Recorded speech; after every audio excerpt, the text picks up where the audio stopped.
Good morning students, this is your science teacher Miss Sunaina and we are doing our chapter living organisms. This is the last video of this chapter and this is the 7th video. We already did 6 parts of this chapter and this is the last adaptation.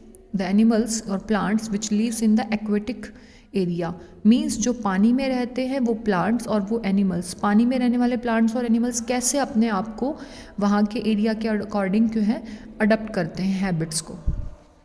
Plants like lotus and lilies that live in the aquatic habitat have longer and slender stem to sway in the water current without breaking.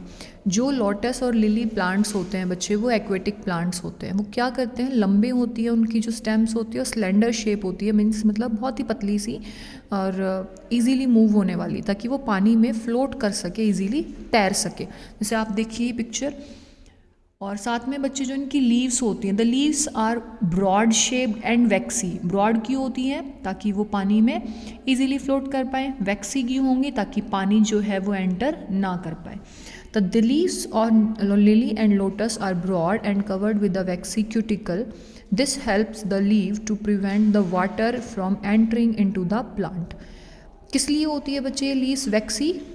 To prevent entering of water into the plant. And also the broad leaves helps the flower to या plant to float on the surface of water. पानी के surface पे उनको क्या कर सकते हैं, float करने में help करती हैं. The stem in lotus is filled with the air chamber.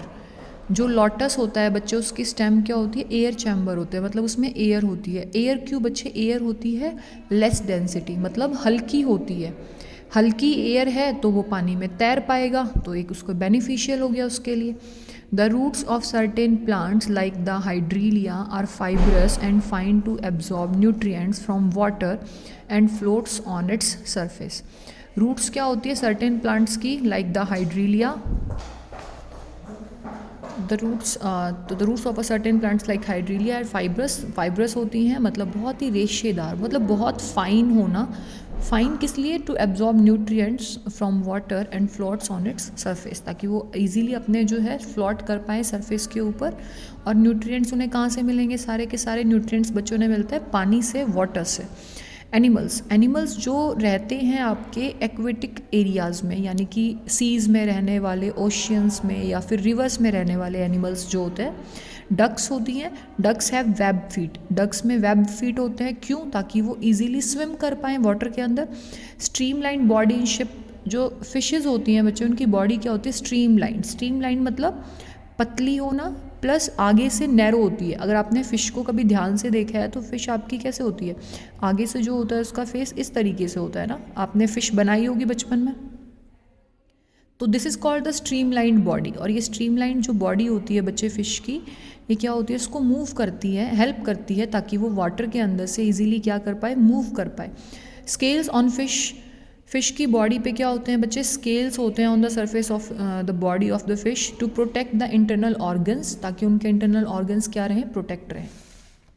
Next one, fish have gills. Fish में क्या होते हैं, गिल्स होते हैं, जो उससे थ्रू वो ब्रीथ कर सकते हैं. एनिमल्स लाइक डॉल्फिन, वेल्स, उनके पास गिल्स नहीं होते हैं, इनके पास क्या होता है, लंग्स होते हैं, तो ये पानी के अंदर ब्रीथ नहीं कर सकते हैं. इसलिए डॉल्फिन्स और वेल्स को बार बार पानी से बाहर आना पड़ता है ताकि वो सांस ले सके. They have blow holes. उनके पास देखो ये ब्लो होल्स होता है, कैसे, पानी को लेंगे अंदर और यहाँ से फुर करके सारा पानी जो होता है बाहर आ जाता है, तो वो pass it through the lungs. Blow holes में से क्या होता है, एयर निकलती है और उसकी वजह से ये पानी जो होता है हवा में आपको दिखता है. लंग्स होते हैं इनके पास, वो लंग्स के थ्रू ही सांस लेती हैं. Blow holes enables the animals to remain under water for a long time. इन ब्लो होल्स की वजह से ही वो पानी में ज़्यादा देर तक रह सकते हैं. ऊपर कम आते हैं, पानी में ज़्यादा रहते हैं. उसका रीज़न क्या है, क्योंकि उनके ब्लो होल्स में से एयर पास होती रहती है. In some aquatic animals a dense fur is present which make them warm. Some animals में क्या होता है बच्चे, डेंस फर प्रेजेंट होते हैं जो उनको क्या रखते हैं, कीप दैम वार्म, उनको गर्म रखते हैं.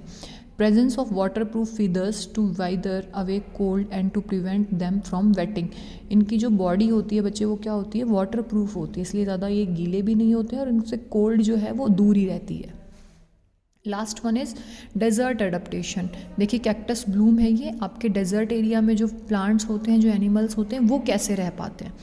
तो plants living in the desert are known as xerophytes. You have to learn this word xerophytes. Xerophytes means the plants which lives in the desert area. Cactus, aloe, king cup और all the xerophytes.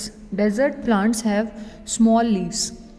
Desert plants में जो leaves होती हैं बच्चे वो बहुत छोटी होती हैं. रीज़न, और वो लीव्स इतनी छोटी होती है कि वो स्पाइन यानी कि कांटे बन जाते हैं. आपने कैक्टस देखा होगा टीवी में या फिर अपने आसपास के एरिया में, क्योंकि बहुत से लोग उसे शो पीस के तौर पे भी यूज़ करते हैं. तो उसमें कांटे होते हैं, स्पाइंस होते हैं. क्यों? पहली बात तो वो वाटर लॉस ना हो. आपको पता है कि लीव्स में स्टोमेटा प्रेजेंट होता है and the stomata, the transpiration occurs through the stomata. तो अगर ट्रांसपीरेशन को नहीं करना है, ट्रांसपीरेशन को बचाना है, तो लीव्स क्या होंगी? स्पाइनल शेप की हो जाती हैं या बहुत छोटी हो जाती हैं. Some desert plants develop hair on the leaves of plant that help reduce the evaporation of moisture from the surface of the leaf. कुछ डेजर्ट प्लांट में क्या होती है, लीव्स ऑफ अ प्लांट जो क्या करती हैं, इवेपोरेशन को कम करने के लिए बहुत फाइन हेयर्स हो जाते हैं, बिल्कुल पतले पतले हेयर्स, लगता ही नहीं है कि वो लीव्स हैं. क्यों? ताकि इवेपोरेशन ना हो. वैसे ही डेजर्ट में क्या होता है, there is a less amount of water is available for the plants ना. पानी वैसे ही बहुत कम है बच्चे, तो उनकी जो लीव्स हैं वो क्या होती हैं, बहुत फाइन होती हैं, मतलब बहुत नैरो होती हैं. सर्टेन कैक्टी हैव स्क्लेंट यानी कि swallow stem filled with water. उनकी जो स्टेम होती है वो क्या होती है बच्चे, सक्लेंट यानी कि स्वेलो, थोड़ी सी फूली हुई सी होगी ताकि पानी जो है बाहर ना जाए. Roots of xerophytes are strong to absorb food from the sandy soil.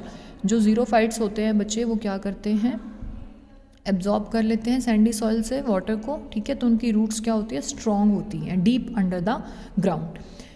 Animals living in the desert area, many animals avoid the problem of heat and water loss by spending all day in the burrow.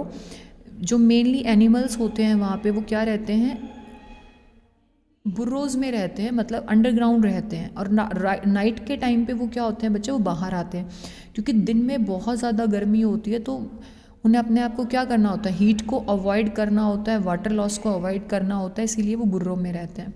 Rodents also store food in their burrows. Rodents अपने food को burrows में ही store करते हैं. Food absorb moisture from the air. और food जो है वो एब्जॉर्ब कर लेता है मॉइस्चर कहाँ से, एयर से. A unique technique of survival is that the thick tailed mouse. क्योंकि वहाँ पे जो माउस होते हैं बच्चे, उनकी टेल्स जो होती हैं वो क्या होती है, थिक होती हैं. Thick tailed mouse found in the Sahara desert store fat in his tail. क्योंकि उनकी जो टेल होती है वो थिक क्यों होती है, the reason behind the mouse have a thick tail in the desert area is that जो टेल है बच्चे वो स्टोर कर लेगी क्या, फैट को. सिमिलर अडेप्टेशन हमें किस में देखने को मिलेंगी, कैमल्स में. कैमल्स भी क्या करते हैं, वाटर और फूड को स्टोर कर लेते हैं, कहाँ, हम्प के अंदर. I hope you are clearing all your doubts बच्चे, otherwise you can call me any time. We are going to discuss about the adaptations in camels. तो फर्स्ट अडेप्टेशन जो आपकी है, long eyelashes. Desert area में जो आपके camels होते हैं बच्चे, उनकी जो आई लैशेज होती है बहुत लंबी होती है. क्यों? क्योंकि डेजर्ट में क्या होता है, एयर जो होती है वो बहुत ज़्यादा क्या होती है, सैंड से फुल होती है ना, हवा में बहुत ज़्यादा मिट्टी होती है. तो आई लैशेस बड़ी होंगी, स्ट्रॉन्ग होंगी, ताकि मिट्टी उनकी आँखों में ना जा पाए. Nostrils that can be close to prevent sand blowing into them. फिर उसके बाद आता है कि उनकी नॉस्ट्रल्स होती हैं वो सैंड को अंदर जाने से रोकती हैं, तो बहुत छोटी होती हैं, नैरो होती हैं. उनके नीज जो होते हैं, घुटने बच्चे, लेदर नीज होते हैं टू प्रिवेंट बर्निंग, ताकि मिट्टी से उनके पैर ना जलें. Very strong long intestine to reabsorb as much water as possible from food eaten. उनकी इंटेस्टाइन क्या होती है बच्चे, बहुत बड़ी होती है. क्यों? ताकि वो ज़्यादा से ज़्यादा पानी को एब्जॉर्ब कर पाएँ. हम्प होता है, हम्प किस लिए होता है, स्टोर करने के लिए फूड और वाटर को, ताकि ज़्यादा देर तक बिना खाए पिए ज़िंदा रह सकें. थिक फर होता है, किस लिए, फर, जो फर होता है बच्चे वो क्या करता है, उनको वार्म रखता है दिन के टाइम में ताकि हीट ना पहुंचे, और रात को गर्म रखता है. लॉन्ग मस्कुलर लेग्स होती हैं कैमल्स की, ताकि वो ज़्यादा, देखो कैमल को क्या करना होता है, कैमल को चलते रहना पड़ता है बहुत दूर दूर तक, तो उनकी लेग्स क्या होंगी, स्ट्रॉन्ग होंगी, मस्कुलर होंगी. फिर last one is wide feet होते हैं। वाइड फीट क्यों बच्चे? ताकि उनके पैर मिट्टी के अंदर ना घुसें। देखो पतले पैर होंगे तो मिट्टी में चले जाएंगे, तो जो लेग्स होनी चाहिए, जो फीट होने चाहिए, वो क्या होने चाहिए? वाइड होने चाहिए, ताकि वो क्या करे? ईजीली वॉक कर पाए सैंड के अंदर। सो विद दिस अपना चैप्टर जो है वो कंप्लीट होता है। आई होप आप लोगों को ये चीज़ें समझ आई होंगी बच्चे। And you have to complete milestone 4 and in our next class we will discuss about the self assessment. Have a good day to all.